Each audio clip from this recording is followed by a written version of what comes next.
नयाँ सरकार गठनसँगै जनसरोकारका विषय सम्बोधनमा तदारुकता बढ्ला। कान्तिपुर समाचारमा आज नवनियुक्त गृहमन्त्री रवि लामिछानेद्वारा राहदानी विभागमा अनुगमन। संसद अधिवेशन अघि नै मन्त्रालयको भागभण्डा टुङ्ग्याउने सत्ता गठबन्धनको तयारी। 7 फरक सिद्धान्त बोकेका दल सम्मिलित सरकारको साझा रणनीति कस्तो आउला? दाहाल र ओली एकै ठाउँमा उभिएपछि अलमलमा परेका नेपालको अबको पाइला कता? निशुल्क दिने भनिएका 98 प्रकारका औषधि किन्नुपर्ने बाध्यता कहिलेसम्म? अनि अन्तर्राष्ट्रियमा चीनमा कोरोना संक्रमण बढेपछि अमेरिकाले गर्यो यात्रामा कडाई र खेलकुदमा फ्रेन्च वान लिगमा स्ट्रासबर्गमाथि पिएसजीको जित लगायतका समाचार। नमस्कार, अब मुख्य समाचार। शक्ति बाँडफाँडमा सहमति खोज्न आज सत्ता गठबन्धनको बैठक बस्दै सशर्त सहित सरकारमा सहभागी हुन राप्रपा तयार। जसपाले भने राजनीतिक समितिको बैठकबाट निर्णय लिने। बाढी पीडितहरूको उचित व्यवस्थापनमा सरकार उदासीन। दैलेखमा मात्र 800 भूमिहीन घर परिवार कर्णाली किनार तथा जंगलमा कष्टकर जीवन बिताउन बाध्य। पैदल यात्रुका लागि असुरक्षित बन्दै काठमाडौँका सडक। 6 महिनामै 26 जनाले गुमाए ज्यान। नियम पालनामा चालकसँगै यात्रुको पनि लापरवाही। चीनबाट अमेरिका जाने यात्रुका लागि कोभिड नेगेटिभ रिपोर्ट अनिवार्य। नयाँ नियम 2 वर्ष माथिका सबै यात्रुमा जनवरी 5बाट लागू हुने। र इङ्ग्लिस प्रिमियर लिगमा म्यान्चेस्टर सिटीले लिड्सलाई 3-1 गोलले हरायो। हालान्डको कृतिमानी गोल। जितसँगै सिटी तालिकाको दोस्रो स्थानमा उक्लियो। शक्ति बाँडफाँड र सरकारको साझा रणनीतिबारे छलफल गर्न सत्ता गठबन्धनको बैठक आज बालुवाटारमा बस्दैछ। प्रधानमन्त्री निवास बालुवाटारमा दिउँसो बस्ने 7 दलीय गठबन्धनको बैठकले उपराष्ट्रपति, सभामुख, मन्त्री तथा प्रदेश सरकार लगायत बाँकी पद बाँडफाँडको विषयमा छलफल गर्ने प्रधानमन्त्रीको सचिवालयले जनाएको छ। माओवादी केन्द्रका अध्यक्ष पुष्पकमल दाहालको नेतृत्वमा सरकार गठन भए पनि अरू पदको भागभण्डा टुङ्गिएको छैन। राष्ट्रपति र उपराष्ट्रपति भने क्रमशः एमाले र माओवादी केन्द्रले लिने अनौपचारिक सहमति छ। एमाले भित्र राष्ट्रपतिमा सुभाष नेङमाङ सहितका नेताहरू आकांक्षी छन्। सभामुखमा छविलाल विश्वकर्मा, पृथ्वी सुब्बा गुरुङ, रघुवीर महासेठ र विद्या भट्टराईलाई मध्येबाट एकजनालाई पठाउने तयारी एमालेको छ। यस्तै 7वटा सरकार र प्रदेश प्रमुखको समेत टुङ्गो लगाउन बाँकी छ। 4वटा प्रदेशको नेतृत्व एमालेले लिने र 2वटा माओवादी केन्द्रले तथा मध्य प्रदेशमा जसपा र जनमत पार्टीले आलो पालो नेतृत्व गर्ने विषयमा छलफल चलिरहेको छ। राष्ट्रिय प्रजातन्त्र पार्टी शर्त सहित सरकारमा सहभागी हुने भएको छ। सरकारलाई समर्थन जनाएको राप्रपाको केन्द्रीय सम्पादन समितिको हिजो बसेको बैठकले सरकारको नीति तथा कार्यक्रममा आफ्ना न्यूनतम माग सम्बोधन भए मात्र सरकारमा सहभागी हुने निर्णय गरेको हो। अबको सरकारले ल्याउने न्यूनतम साझा कार्यक्रममा सहमति भएपछि मात्रै सरकारमा सहभागी हुने नहुने भन्ने कुरा टुङ्गो लगाउने निर्णय गर्यो। न्यूनतम साझा कार्यक्रममा राष्ट्रिय प्रजातन्त्र पार्टीले राष्ट्रियता, राष्ट्रिय एकता, सुशासन, विकास र सेवा प्रवाहसँग सम्बन्धित 5वटा विषयमा सहमति जनाएपछि अथवा हामी सहमत हुने अवस्था आयो भने मात्रै सरकारमा जाने भन्ने निर्णय गरेको। राप्रपाले सरकारमा सहभागी हुन मन्त्री परिषदका निर्णय समेत अख्तियार दुरुपयोग अनुसन्धानको छानबिनको दायरामा ल्याउनु पर्ने, कृषि, स्वास्थ्य जस्ता क्षेत्रमा सेवाग्राहीलाई बिना झन्झट सेवा प्रवाह गर्नुपर्ने शर्त अघि सारेको छ। त्यसैगरी राप्रपाले पृथ्वी जयन्तीलाई राष्ट्रिय एकता दिवसको रूपमा मनाउनु पर्ने र सार्वजनिक बिदा दिनुपर्ने शर्त पनि राखेको छ। पछिल्लो समय सिर्जित राजनीतिक घटनाक्रमले बनेको नयाँ समीकरणका कारण नेकपा एकीकृत समाजवादी पार्टी निकै सकसपूर्ण अवस्थामा पुगेको छ। पार्टीमा 4 थरी धारणा विकसित हुँदा पार्टी नेतृत्व दबावमा छ। पार्टी नै सङ्कटमा पर्ने स्थिति निर्माण हुँदै गएको छ। नेकपा एमालेबाट विद्रोह गरेको 17 महिनामै माधव कुमार नेपाल नेतृत्वको एकीकृत समाजवादी पार्टी सङ्कटमा फँसेको छ। चुनावमा 3% थ्रेसहोल्ड नकटेपछि राष्ट्रिय दल बन्न नसकेको यो पार्टी अहिले सत्ता बाहिरै बस्नुपर्ने स्थितिमा पुगेको छ। अकस्मात नेकपा एमाले र माओवादी केन्द्र मिलेर सरकार बनेपछि एकीकृत समाजवादीमा अहिले एक थरीले नेकपा एमालेमा फर्कने र अर्को थरीले नेकपा माओवादी केन्द्रसँग एकता गर्नुपर्ने लाइन अगाडि सारेका छन्। स्वीकार गरियो भनेर भने स्वाभाविक रूपले ठुला पार्टीहरूसँग पनि एकता भएर जाने खालको कुरा हुनसक्छ। अर्थात् मैले भन्न खोजेको नेकपा एमालेसँगै पनि त्यो खालको कुरा हुनसक्छ। तर अहिले त्यस्तो सम्भावना कहीँ कतैबाट पनि म देख्दिनँ। कतिपयले पार्टीलाई मजबुत बनाएर अगाडि बढ्न उपयुक्त हुने धारणा राखिरहेका छन्। तर अहिले पार्टी बचाउन तत्काल सरकारमा सहभागी हुनुपर्ने धारणा समेत बलियो छ। यो पार्टीले अहिलेसम्म न सरकारमा जाने निर्णय गरेको छ न प्रतिपक्षमा बस्ने औपचारिक निर्णय नै गरेको छ। पार्टीको अस्तित्व जोगाउन वाम एकता कुरा पनि उठिरहेको छ। नीति विचार सिद्धान्त कार्यक्रम मिल्यो भने पार्टी एकता पनि गर्न सक्लान् विभिन्न दलहरूको बिचमा। त्यसो हुन सकेन भने पनि एउटा खालको एलायन्स बनाएर एउटा खालको चाहिँ कार्यगत एकता गरेर सहकार्य गरेर पनि जान सकिने स्थिति हुनसक्छ। एकीकृत समाजवादी पार्टी प्रतिनिधि सभाका प्रत्यक्षतर्फ 10 सिट प्राप्त गरेर पनि थ्रेसहोल्ड कटाउन सकेन। पार्टीको अवस्था निकै कमजोर बनेको र कार्यकर्ता तथा नेता पङ्क्तिले समेत चर्को दबाव बढाइरहेका बेला नेतृत्व झन् दबावमा परेको छ। कसरी हामी अगाडि बढ्दा देश जनता राष्ट्र राम्रो आफ्नै पार्टीलाई पनि हित हुन्छ त्यसै अनुसार हामी अगाडि बढ्नुपर्दछ भन्ने स्पष्ट दृष्टिकोण बनाएर अहिले चाहिँ अध्ययनमा छ।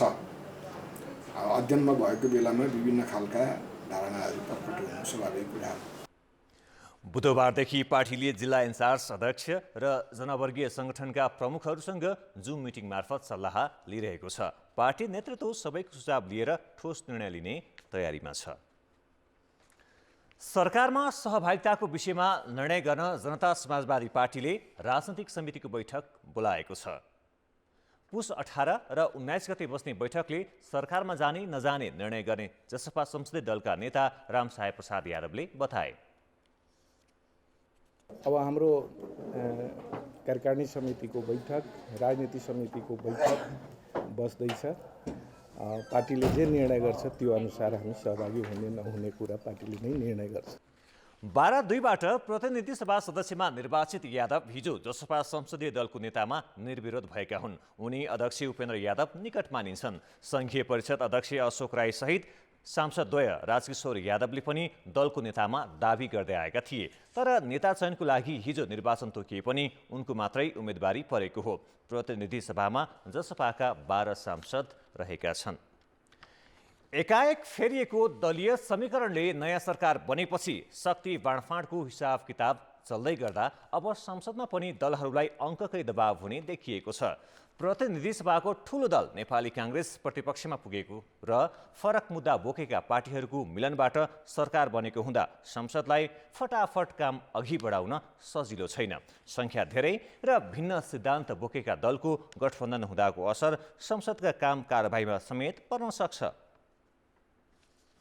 सत्ता समीकरणमा क्षणभरमै भएको फेरबदलले संसदको ठूलो दल नेपाली काङ्ग्रेस विपक्षी कित्तामा पुगेको छ। तेस्रो दल माओवादी केन्द्रको नेतृत्वमा दोस्रो एमाले र चौथो राष्ट्रिय स्वतन्त्र पार्टी सहितको गठबन्धन बनेकोले सत्ता पक्षलाई प्रतिनिधि सभामा सन्तुलन मिलाउन हम्मे हुन सक्छ। पहिलो दल नै प्रतिपक्षमा बस्दा सामना गर्नुपर्ने चुनौती त छँदैछ। सत्ता पक्षका पार्टीको फरक विचारलाई जोड्न सजिलो छैन। अब अलिकति क्षेत्रीय प्रभाव भएका दलहरू छन् हैन, तिनीहरूको दबाव, तिनीहरूले ल्याएका एजेन्डाहरू कसरी सम्बोधन हुन्छन् ती अर्को चुनौती छ। र अर्को केही उग्र महत्त्वाकांक्षा सहित मास फ्रस्ट्रेसनलाई सम्बोधन गरेर आएका दलहरू छन्। अब उहाँहरू हिजो एक किसिमको उत्तेजनामा हुनुहुन्थ्यो भने अब त्यो उत्तेजनाले त चल्दैन। उहाँहरू कसरी त्यसलाई सेटलमेन्ट गर्नुहुन्छ, आफूलाई कसरी अलिकति परिपक्व ढङ्गले प्रस्तुत गर्नुहुन्छ, यी चुनौतीहरू छन्। नयाँ सरकार गठन भएको छ। यो सरकारले जनहित र देशको पक्षमा काम गर्दा हामी प्रतिपक्षको हैसियतले रचनात्मक सकारात्मक ढङ्गले सरकारलाई हामी सहयोग गर्छौँ। सरकार गलत बाटोमा गयो भने संसदमा गम्भीर र गहन ढङ्गले सरकारका गलत क्रियाकलाप र गतिविधिको बारेमा हामी बहस गर्छौँ। गणतन्त्र, सङ्घीयता, धर्मनिरपेक्षता र राजतन्त्र जस्ता मुद्दामा चारतिर मुख फर्काएका दलहरू एउटै ढुङ्गामा सवार हुँदा सरकारलाई बहुमतमै राख्नुपर्ने चुनौती हुनेछ। अघिल्लो संसदमा झन्डै 2/3 नेकपामा किचलो अनि गठबन्धन सरकार हुँदा संसदले प्रभावकारी काम गर्न नसकेको नजिर ताजै छ। 5 वर्षमा दर्ता भएका 153 मध्ये 101 विधेयकले मात्रै कानुनी रूप लिनु त्यसको कारण हो। पूर्व प्रधान न्यायाधीश चोलेन्द्र शमशेर जबराको विचाराधीन महाअभियोग, नागरिकता संशोधन, सङ्घीय निजामती, प्रहरी समायोजन लगायतका महत्त्वपूर्ण विधेयक प्रक्रियागत रूपले शून्यमा झरेकोले अब सदनमा कानुन निर्माण कसरी अगाडि बढ्छ त्यो अर्थपूर्ण हुनेछ। सदनमा त राम्रो काम गरेको खण्डमा हामी साथ र समर्थन दिएर अगाडि बढ्छौँ।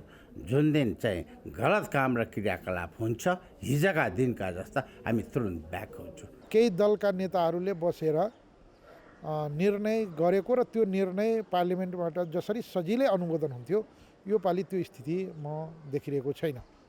त्यसैले एउटा महिनामा त यो पार्लिमेन्ट अलिकति एक्टिभ हुन्छ। विगतका घटनाक्रमलाई पुनः दोहोऱ्याउने र ती विकृति विसङ्गतिहरूलाई संसदभित्र प्रवेश गराउने र त्यसको आडमा सत्ता चलाउने र देशलाई एउटा विकृत रूप दिने गरी अगाडि बढ्यो भने हामीलाई दुर्भाग्य नै। सदनलाई प्रभावकारी बनाउने काम सरकारको हो, तर कानुन बनाउने थलोमा सत्ता खिचतानीको असर पर्नुहुन्न। सहमतिमै अघि बढ्नुपर्छ भन्ने दलहरूले मनन गर्ने हो भने सदनले काम प्रभावकारी रूपमा अगाडि बढाउन कठिन हुने छैन। कसरी अघि बढ्ने त्यो दलहरूकै भूमिकामा निर्भर हुनेछ। कान्तिपुर समाचारका लागि मकवानपुरबाट सुजन पुडासैनी र क्यामेरामा मुरारी घिमिरेका साथ दीपक आचार्य, काठमाडौँ।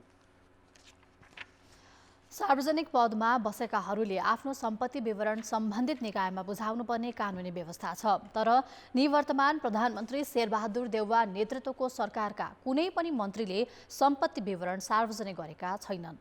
भ्रष्टाचार निवारण ऐन 2050 को दफा 1 र अख्तियार दुरुपयोग अनुसन्धान आयोग ऐनमा सार्वजनिक पद धारण गरेका व्यक्तिले 60 दिनभित्र सम्पत्ति विवरण बुझाउनु पर्ने व्यवस्था छ। नैतिकताका आधारमा आफ्नो सम्पत्ति सार्वजनिक पनि गर्नुपर्छ, तर निवर्तमान प्रधानमन्त्री शेरबहादुर देउवा र उनको मन्त्री परिषदका सदस्यहरूले सम्पत्ति विवरण सार्वजनिक गरेर सुशासन कायम गर्ने नैतिकता देखाउन चुके। हाम्रो दुर्भाग्य भन्नु पर्यो, बलियाले ठुलाले शक्तिशालीले कानुन चाहिँ उल्लङ्घन गर्नेमा सबभन्दा अगाडि देखिनु भयो। अब सरकारले, मन्त्रीले, प्रधानमन्त्रीले कानुन उल्लङ्घन गर्यो भने कसले आएर नियमन गर्ने? उहाँहरू आफ्नै लाजले आफै तह लागेर गर्नुपर्छ भन्ने हो। कर्मचारीहरूले भने वर्षेनी आफ्नो सम्पत्ति विवरण बुझाउनुपर्छ। आवश्यकताका आधारमा त्यो सार्वजनिक पनि हुन्छ, तर सुशासनको दुहाई दिने राजनीतिक नेतृत्व नै त्यसमा चुकेको छ। भर्खरै गठन भएको नयाँ सरकारले पनि सुशासनको उद्घोष गरेको छ, तर प्रधानमन्त्री तथा मन्त्रीहरूले आफ्नो सम्पत्ति विवरण सार्वजनिक गर्छन् या गर्दैनन् भने यकिन छैन। पारदर्शिता आफैबाट सुरुवात गर्नु पर्यो। सम्पत्तिको सार्वजनिकीकरण गर्ने सुरुका दिनमा जाने बेलामा सार्वजनिकीकरण गरेर हेराए मेरो छैन फरक भनेर देखाउने यो काम गर्नु अति आवश्यक छ र सरकारको विश्वसनीयता पनि त्यसैबाट निर्माण हुने हो। नयाँ सरकार गठन हुने बित्तिकै सुशासनका चर्को नारा लाग्ने गरेको छ, तर तिनै सरकारका मन्त्रीले आफ्नो विवरण सार्वजनिक नगरेर आफ्नै उद्घोषको खिल्ली उडाएका उदाहरण भने धेरै छन्। यो सरकारका मन्त्रीहरूले के गर्छन् त्यो भने हेर्न बाँकी नै छ। अब जनमत सार्वजनिक पदमा बस्नेहरूको सम्पत्ति विवरण पारदर्शी बनाउन के गर्नु पर्ला? ए नैतिक जिम्मेवारी, बी कानुनी व्यवस्था र सी जनदबाव। जनमतको अन्तिम परिणाम साँझ 8 बजेको कान्तिपुर समाचारमा प्रसारण गर्नेछौँ। कृपया NEWS news space ABUC type गरी 34001 मा SMS गरी आफ्नो मत व्यक्त गर्नुहोला। बाढी पीडित तथा भूमिहीनहरूले सरकारी व्यवस्थाले वर्षौंदेखि खोला र जङ्गलमा कष्टकर जीवन निर्वाह गरिरहेका छन्। दलेखमा मात्र 850 परिवार कर्णालीको किनार, सार्वजनिक जग्गा र जङ्गलका विभिन्न स्थानमा रात बिताउन बाध्य छन्। बाढी र पहिरो पीडितको बस्ती स्थानान्तरण र लाल पूर्जा वितरणको कुरा बारम्बार उठ्ने गरे पनि कार्यान्वयन हुन सकेको छैन। गत असोज महिनामा आएको अविरल वर्षाले घरबारी बगाउँदा विस्थापित भएका दैलेख 28 नगरपालिकाका वादी तथा दलित समुदायहरू पुस महिनाको चिसो सिरेटोमा तिरपालमुनि रात कटाउन बाध्य छन्। कर्णाली खोलाको छेउ र जङ्गल नजिक बास हुँदा यहाँका 17 घर 3 महिनादेखि चिसो हावा र जङ्गली जनावरको त्रासमा छन्। पालभित्रै बसेर नमुना चिसो भइरहन्छ, आगो बालेर पनि बस्न जो छैन पालभित्र। यस्तो समस्या भयो हामीलाई, कहीँ सरकारले हेर्दैन, कहीँ केही गर्दैन। बुढाहरू पनि बिरामी भइरहेको छ सर, बस्नु भन्ने बाटो छैन राम्रो। दैलेखभर 800 बढी भूमिहीन परिवार छन्। पुस महिनाको चिसो हावा रोक्ने न्यानो घर कसैको छैन। काठको फट्टामा कपडाले बारेको र केहीले खरले छाएको यस्ता घरमा बसेका उनीहरू चिसोले बिरामी समेत भएका छन्। नजिक अस्पताल छैन। उनीहरूका लागि राज्यले आधारभूत सेवा समेत दिन सकेको छैन। सुकी पिपल जङ्गलमा रहेका 52 घर दलित परिवार आफ्ना गुनासा कसैले नसुनेको बताउँछन्। घाँस त परेपछि हामी उड्ने टालै छैन, माथि पानी पर्दो छ, तल चुलामै जान्छ। हामीले काठका खोरमा बसेर हामीले यसरी खाना बनाइकन हामीले गुजारा गरिराखेका छौँ। म चाहिँ बिरामी छन् अद्ध मान्छे, के हेरौँ बाबु, यहाँ उपचार गर्न नपाइकनै मरेका छन्। उपचार गर्ने ठाउँ छैन, मरेका छौँ। 3 दिनै चिसो बढ्दैछ। जङ्गल र तिरपालको मुनि बसोबास गरेका बालबालिका, वृद्ध र युवा समेत समस्यामा परेका छन्। कर्णाली राजमार्ग नजिक बसेका बाढी पीडित तथा भूमिहीनहरू मालवाहक सवारीमा लोड अनलोड गरेर गुजारा चलाइरहेका छन्। कमाउने नभएका परिवारमा 2 छाक जोखका लागि पनि धौधौ छ। खानेका समय केही छैन, बेलियो दुना भाउदेखि केही छैन। बढ्दा बित्तिकै छोरो नै आउनु छोरो छैन। मुलुकमा 3 तहको सरकार छ। 3 तहको सरकारबाट सुधारको आश्वासन पाइरहे पनि उनीहरूको दैनिकीमा भने कुनै परिवर्तन भएको छैन। कान्तिपुर समाचारका लागि चक्र भण्डारी, 8 दैलेख। काठमाडौँ उपत्यकाभित्रका मुख्य सडकमा वर्षेनी कालोपत्रे थपिने गरेका छन्, तर जेब्रा क्रसको सङ्केत, ट्राफिक बत्ती जस्ता सडकका आधारभूत पूर्वाधार कस्तो अवस्थामा छन् भन्नेतर्फ न सडक विभागले ध्यान दिएको छ न स्थानीय तहले नै। त्यसमाथि ट्राफिक नियम पालना नगर्ने सवारी चालक र जहाँसुकैबाट बाटो काट्ने पैदल यात्रुका कारण सडक दुर्घटना बढिरहेका छन्। काठमाडौँमा कतिले दैनिक पैदल यात्रा गर्छन् होला। पैदल यात्रा नै नगरे पनि सवारी साधनबाट ओर्लिएर निश्चित गन्तव्यमा पुग्नका लागि सहरका यी व्यस्त सडक त पार गर्नै पर्छ। यसरी यी व्यस्त सडक पार गरिरहँदा धेरै जसोले ठुलै विजय हासिल गरेको महसुस गर्ने गरेका छन्। गाडी जाम त्यो रोक भन्दा नि मान्दैन, एकछिन सिधै कुदाइदिन्छन्, ओभरटेक गर्न खोज्छन्, एक्सिडेन्ट हुन खोज्छ। अस्ति एक दिन मलाई झन्नै हाने हो, हल्काले बाँच्यो। हतारमा हिँड्दाखेरि चाहिँ ठोक्छ जस्तो लाग्छ, तर केयर गरेर हिँड्छु। यो काठमाडौँ तिनकुनेको व्यस्त चोक हो। यस चोकमा दैनिक हजारौं सवारी साधन र पैदल यात्रीहरू ओहोर दोहोर गरिरहेका हुन्छन्। पैदल हिँड्नेहरू आफ्नै धुनमा सडक पार गरिरहेका हुन्छन् भने सवारी साधन त दायाँ बायाँ नहेरी बत्ती रहेका हुन्छन्। तर सडक पार गर्न यहाँ जेब्रा क्रसको नामो निशानै छैन। अनि त कतिखेर दुर्घटना हुन्छ पत्तै हुन्न। काठमाडौँका सडकमा हजारौं सवारी साधनको चाप ठेक्न सक्ने सडक छन्, तर यी सडकमा पैदल यात्रीले सुरक्षित महसुस गरी बाटो काट्ने जेब्रा क्रसिङ भने हतपत भेटिँदैनन्। बाटोहरू काटिरहनु पर्ने हुन्छ होइन। अब ओभरहेड ब्रिजहरू भएको ठाउँमा त ठिकै छैन, भए त जेब्रा क्रसिङहरूमा त यो नेपालको उसमा गाडीहरू धेरै आउने अनि गाडीहरू स्पिड पनि हुन्छ होइन, अलिकति अनसेफै हुन्छ। बाटो काट्दा एकचोटि म यहाँ कुमारीपाटीमा लडेँ होइन, बेहोस भएँ। अनि मलाई को छोरीहरूले मलाई घर कहाँ हो चिनेको छैन भनेर मलाई पाटन अस्पताल यहाँ पुर्याइदिएछन्। महानगरीय ट्राफिक प्रहरी परिसरका अनुसार गएको 6 महिनामा काठमाडौँ उपत्यकामा मात्रै 1101 दुर्घटना भए, जसमा सबैभन्दा धेरै 493 वटा मोटरसाइकल मात्रै दुर्घटना भएका छन्। यसरी दुर्घटना हुँदा 26 पैदल यात्रुले ज्यान गुमाएका छन्। यहाँ धेरै भयो, यो साइकलले सुत्त यहाँ मान्छेलाई ठक्कर लगाएर मृत्यु भएको छ। कहिले 2टा कहिले 3टा कहिले त्यो धेरै ठुल्ठुलो हुन्छ। यहाँ 2 पछि नै कमजोरी भइहाल्छ नि। बाइक आएको देख्दा बाटो काट्दाखेरि त अब अभियसली अब बाइकले पनि भनेको ठाउँमा ब्रेक त लाग्दैन होइन। त्यस्तै त नि, अब मान्छे हिँडिरहेको देख्दै अब कतिपय हतारहरू रन्किन्छ नि त, त्यो भएर पनि हुन्छ। पैदल यात्रीलाई सहज रूपमा सडक पार गर्न ठाउँ ठाउँमा जेब्रा क्रस तथा आकाशे पुल बनाइएका छन्, तर जेब्रा क्रसको अधिकांशले पालना गरेको पाइँदैन। आकाशे पुल सडकका शोभा बढाउन मात्र भएका छन्। पैदल यात्रुलाई जसरी पनि सडक पार गर्नु छ, सवारी साधनलाई गन्तव्यमा पुग्ने हतार जेब्रा क्रस जहाँसुकै होस्। मापदण्ड अनुसार भएका जेब्रा क्रसिङ पनि समयमा पेन्ट हुनु पर्यो, समयमा चाहिँ त्यसलाई मेटिएको जेब्रा क्रसिङ बनाउनु पर्यो।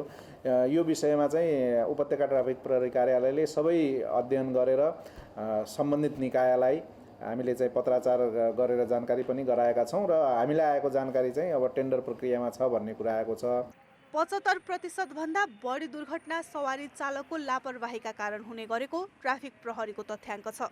यसबाहेक पैदल यात्रुको लापरवाहीले पनि दुर्घटना हुने गरेका छन्। जबसम्म ट्राफिक नियमको पालना हुँदैन, जेब्रा क्रस तथा ट्राफिक बत्ती जस्ता सडकका पूर्वाधार व्यवस्थित गरिँदैनन्, तबसम्म दुर्घटना कम गर्न कठिन नै हुन्छ। कान्तिपुर समाचारका लागि क्यामेरामा पशुपति बुढाथोकीका साथ सुबिन्द्र श्रेष्ठ र सृजना बास्तोला, काठमाडौँ। अब जनताको आवाज हामीले सातै प्रदेशमा सोधेका छौँ। जेब्रा क्रसमै पैदल यात्रु असुरक्षित हुनुलाई के भन्नुहुन्छ? जनताको आवाज। ट्राफिक चिन्हहरू यताउति प्रत्येक ठाउँमा भयो भने दुर्घटना न्यूनीकरण हुन्छ। जेब्रा क्रसमा मान्छे जाँदै गर्दा उहाँहरूलाई पहिला प्रथम गराता उनलाई दिने। हिँड्ने यात्रुले पनि अलिकति सावधानी चाहिँ अपनाउनै पर्छ। हातको इसारा गरेर अब हामीहरू हिँड्नुपर्छ। आकाशे पोल किन प्रयोग गर्ने भन्ने किसिमका सचेतनाहरू जगाउन एकदमै आवश्यक। नीति नियम पनि एकदम कडा रूपमा कारबाही हुनुपर्छ। नियमलाई हामीले फलो गरियो भने दुर्घटना हुनबाट हामी बच्छौँ। पब्लिकमा पनि एउटा रोडको नियम अनुसार र चाहिँ ट्राफिक चेतनाको कमीले गर्दा यो समस्या चाहिँ आइरहेको देखिन्छ। हेरेर बाटो राम्रोसँग क्रसिङ गर्नुपर्छ। ट्राफिकले सिकाउनु पर्ने नियम कानुन पाल्न थाहै छैन। अब ड्राइभरहरूले रुल्सहरूलाई अभोइड गरिरहेको हुन्छ नि। गाडीहरूलाई थाहै छैन कि जेब्रा क्रसिङमा रोक्नुपर्छ, टेर्दैन हजुर। जेब्रा क्रसिङमा पब्लिकहरू बाटो कटिरहेको बेलामा पनि त उनीहरूले ब्रेक लाउनु पर्ने, रोक्दैन स्पिड कुदाउँछन्। पैदल यात्री पनि बहुत हतारिएर चाहिँ झटारिने कारणले चाहिँ यो दुर्घटना बढी भएको छ। गाडी चलाउने मान्छेहरूले पनि जेब्रा क्रसिङलाई हेर्दैन, त्यसको कारणले मान्छेले मान्दैन, जेब्रा क्रसिङमा हिँड्दैन। कलर पनि मेटिएकोले चाहिँ जेब्रा क्रसिङ गर्नलाई मान्छेलाई थाहा नभएकोले चाहिँ नेपालको जुन नियम छ नि, ट्राफिक भएको ठाउँमा मात्र अलिक हुन्छ होला होइन, नत्र अरू ठाउँमा चाहिँ हुँदैन। हिँडिरहेको देख्दै पनि प्रेसरले अलिकति चाहिँ पेलेर लाने खालको कुदाउने खालको देखिन्छ। बढ्दो सवारी साधनहरू, बाटोको साँघुरोता, पैदल यात्री हुनुहुन्छ उहाँहरूलाई पनि ट्राफिक नियमको बारेमा चाहिँ जानकारी हुनु पर्यो कि। नगरपालिकाले, प्रदेश सरकारले एउटा सचेतना अभियान चलाउने। मान्छेहरू हिँडेको बाटो देख्दैन कि उनीहरूलाई कति छिटो पुग्नुपर्छ होइन, कम्पिटिसन गर्नुपर्छ क्या एकअर्कालाई गाडी, त्यही भएर।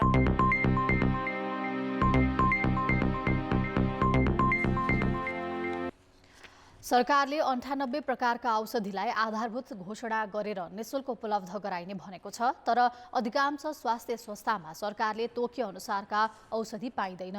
संविधानले आधारभूत स्वास्थ्य सेवालाई मौलिक हक मानेको छ। जनस्वास्थ्य सेवा ऐन र नियमावलीले 98 प्रकारका औषधि र 18 प्रकारका औषधिजन्य उपकरण प्रत्येक स्वास्थ्य संस्थाबाट निशुल्क पाउनुपर्ने व्यवस्था गरेको छ। कानुनले तोके अनुसार निशुल्क पाउनुपर्ने औषधि नारामै सीमित छ।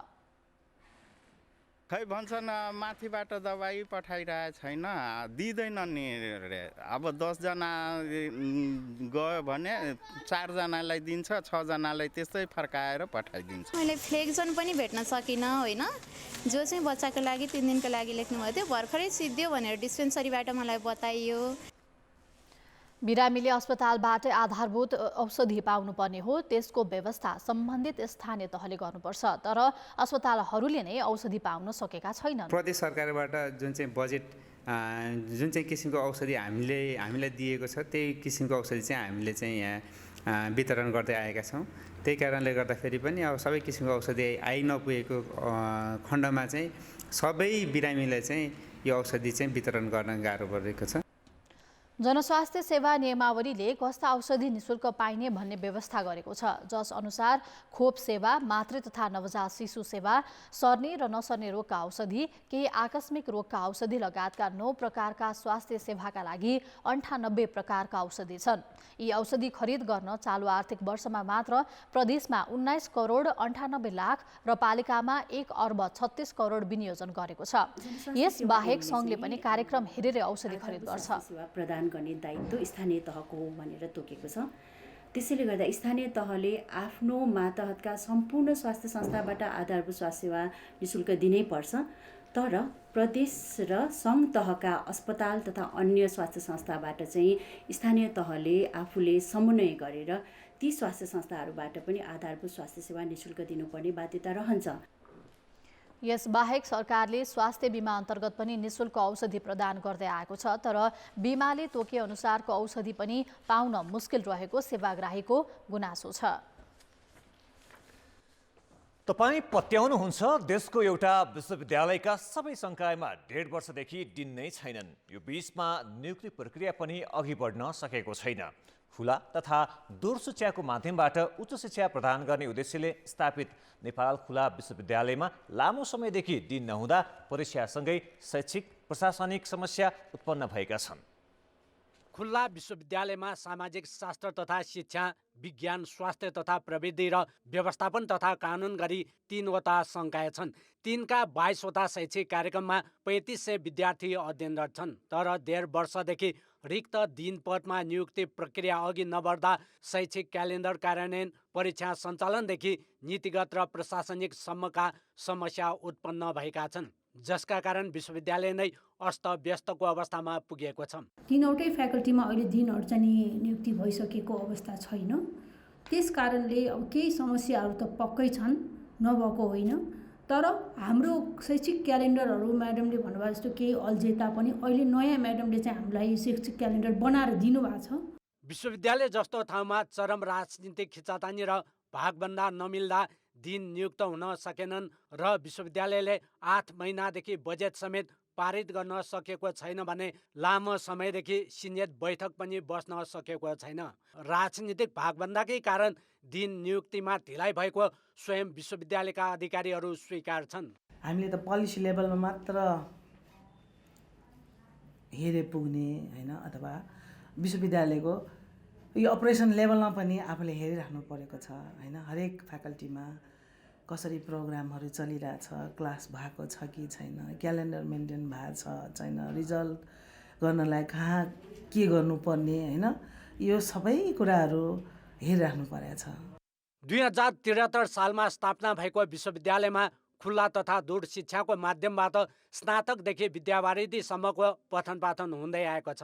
विश्वविद्यालयको शैक्षिक गतिविधि र लक्ष्य प्राप्तिमै असर पर्ने भएकाले दिन लगायतका जिम्मेवार पदाधिकारी नियुक्तिमा ढिलाइ गर्नु हुँदैन। कान्तिपुर समाचारका लागि क्यामेरामा विनोद कोजुका साथ नारायण किलम्बु, काठमाडौँ। अर्थ र विकास समयमै आयोजना सम्पन्न नगर्ने उल्टो राज्यसँग लागत बढेको देखाउँदै थप रकम माग गर्ने व्यवसायका कारण विकास निर्माणले गति लिन सकेको छैन। वर्षौंदेखि अलपत्र परेका आयोजना अघि बढाउने जिम्मेवारी पाएको भौतिक योजना तथा यातायात मन्त्रालयले नयाँ मन्त्री पाएको छ। मन्त्रालय सम्हाले लगतै नारायण काजी श्रेष्ठले अब आयोजनामा ढिलाइ गर्ने छुट कसैलाई नभएको भन्दै अनियमितता समेत अन्त्य गर्ने बताएका छन्। तर मन्त्री श्रेष्ठलाई वर्षौंदेखि जकडिएको मन्त्रालयभित्रको चरम बेथिति चिर्न भने सजिलो छैन। चालू आर्थिक वर्षमा विकास निर्माणका लागि सरकारले 3 खर्ब 80 अर्ब रुपैयाँ छुट्याएको छ। त्यसको 41% रकम भौतिक पूर्वाधार मन्त्रालयले पाएको छ। तर आधा समय बित्न लाग्दा पनि 10% रकम मात्र खर्चन सकेको छ। राजनीतिक पहुँचका आधारमा बजेट विनियोजन, ठेकदारबाट हुने बेइमानी, राजनीतिक संरक्षण र सुस्त कर्मचारी तन्त्रका कारण बजेट खर्च हुन नसकेको हो। 10 वर्ष अघि सुरु भएका कतिपय आयोजना अझै सकिएका छैनन्। मन्त्री श्रेष्ठलाई सबैभन्दा पहिला अहिले देखिएको अन्यल हटाउनु पर्ने चुनौती छ। सडक ऐन 2031बाट चाहिँ हामीले जुन काम गरिरहेका छौँ, अब फेडरल सिस्टममा हाम्रो सडक राष्ट्रिय राजमार्ग हेर्ने, सङ्घले हेर्नेको स्ट्यान्डर्ड के हो, प्रदेश सरकारले हेर्ने स्ट्यान्डर्ड के हो र स्थानीय तहले हेर्ने सडकको स्ट्यान्डर्ड के हो, त्यसको डिमार्केसन क्लियर गर्नुपर्छ। त्यो ढिलो भइसक्यो। र अर्को चुनौती भनेको के भन्नु छ भने अब जति पनि कामहरू यत्रो ठुलो बजेट चाहिँ सञ्चालन गर्ने निकायको मोनिटरिङ सिस्टमलाई चाहिँ चुस्त दुरुस्त बनाउनुपर्छ। समयमै काम नगर्ने र गुणस्तरहीन सामग्री प्रयोग गरेको भन्दै सरकारले 100 निर्माण व्यवसायलाई कालो सूचीमा राखेको छ। त्यस्तै 4000 आयोजनाको समय र लागत थप गरेको छ। राजनीतिक संरक्षणका आधारमा लागत र समय थप हुने गरेका प्रशस्त उदाहरण भेटिन्छन्। प्रधानमन्त्री पुष्पकमल दाहालकै घरबेटी शारदा प्रसाद अधिकारीले कमल विनायक नगरकोट सडक खण्ड 3 वर्षदेखि अल्पत्र हुँदा पनि म्याद थपिनु र मेलम्चीका पाइप बिछ्याउन खनेका सडक अल्पत्र पार्नु बलिया उदाहरण हुन्। राष्ट्रिय गौरवका 24 मध्ये 3 वटा आयोजना मात्रै सम्पन्न भएका छन्। ती बाहेकका आयोजनामा विनियोजित बजेट 96 अर्बमा 10 अर्ब मात्रै अर्थात् 10% पनि खर्च हुन सकेको छैन। सडकको बिग्रदो अवस्थाका कारण वर्षनी 3000 बढीले सडक दुर्घटनामा ज्यान गुमाउँछन्। सवारी साधनमा सिन्डिकेटका कारण उपभोक्ताले कष्टपूर्ण यात्रा गर्नु परेको छ। विकासको काम अघि बढाउँदा सरकारी निकायबीच समन्वय अभाव चिर्ने चुनौती पनि मन्त्री श्रेष्ठको छ। पूर्वाधार विकासलाई एउटा राज्य दोहनको माध्यम बनाउने हाम्रो राजनीतिक अभ्यास नै त्यतातिर मुखरित भएको हुनाले अब त्यसका जुन सानातिना चाहिने खुद्रा जुन हामी विसङ्गति देख्छौँ कर्मचारीको तहमा, ठेकदारहरूको तहमा अथवा आयोजना ढिलासुस्ती हुने, ती सबैको जड सूत्र चाहिँ यो दुईटा कुरा हुन्। वर्षमा 2 पटकसम्म संशोधन गर्दा पनि व्यवसायी सन्तुष्ट हुन नसक्ने सार्वजनिक खरिद नियमावलीबाट निजी क्षेत्र अहिले पनि असन्तुष्ट छ। स्वदेशी निर्माण कम्पनीलाई जिम्मेवार बनाउने र यातायात क्षेत्रमा जनताले भोग्नु परेका शास्ति हटाउनमा पनि तत्काल काम थाल्नुपर्नेछ। कान्तिपुर समाचारका लागि क्यामेरामा सञ्जय लुटेलका साथमा सुधिल पोखरेल, काठमाडौँ। खेलकुद समाचार। नेपाली खेलकुद क्षेत्र सफलताले भन्दा पनि विवादका कारण बढी चर्चामा आउँछ। त्यसमा पनि मार्शल आर्ट्समा प्राय केही न केही विवाद भइरहन्छ। पछिल्लो समय तेक्वान्दोको विवाद र किचलो सतहमा आएको छ। राष्ट्रिय खेलकुद परिषदले अस्तित्वमा रहेका 2 सङ्घलाई खारेज गर्दै नेपाल तेक्वान्दो महासङ्घ दर्ता गरेपछि किचलो सुरु भएको हो। यसले नेपाल अन्तर्राष्ट्रिय तेक्वान्दो महासङ्घको निलम्बनमा पर्न सक्ने खतरा बढाएको छ। नेपाल सन् 2023 मा 3 बृहत अन्तर्राष्ट्रिय प्रतियोगितामा सहभागी हुने निश्चित भइसकेको छ। तर तेक्वान्दो सङ्घ प्रतियोगिताको तयारीमा लाग्नुभन्दा आन्दोलनमा उत्रिएको छ।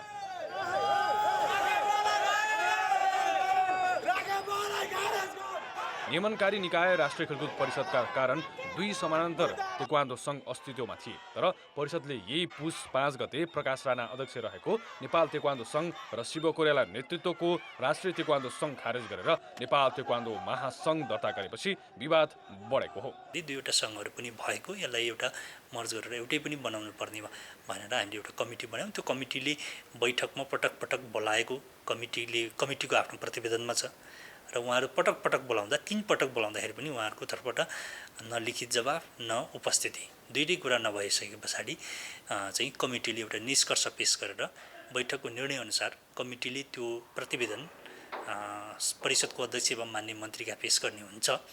हाम्रो जुन 113 बैठकको निर्णयको कुरा म यहाँलाई भन्दैछु।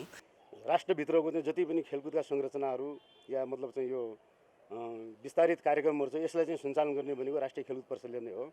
र राष्ट्रिय खेलकुद परिषदको बजेटबाट चाहिँ जुन जनताबाट उठेको कर छ, त्यो बजेटबाट राष्ट्रिय खेलकुद गतिविधिहरू सञ्चालन हुन्छन्। त्यसैले यसमा कसैले व्यक्तिगत रूपले चाहिँ मतलब चाहिँ लागेर मेरो चाहिँ सबै बिग्रिहाल्यो भनेर चाहिँ सोच्नुपर्ने आवश्यकता छैन। हामी यसमा लागेका सबै साथीहरूको सम्मानलाई चाहिँ कायम गर्दै अगाडि बढ्ने पक्षमा छौँ हामी। परिषदको निर्णयसँगै राणा अध्यक्ष रहेको तेक्वान्दो सङ्घ आन्दोलनमा उत्रिएको हो। अन्तर्राष्ट्रिय मान्यता प्राप्त यो सङ्घले स्वायत्ततामा हस्तक्षेप भएको आरोप लगाएको छ।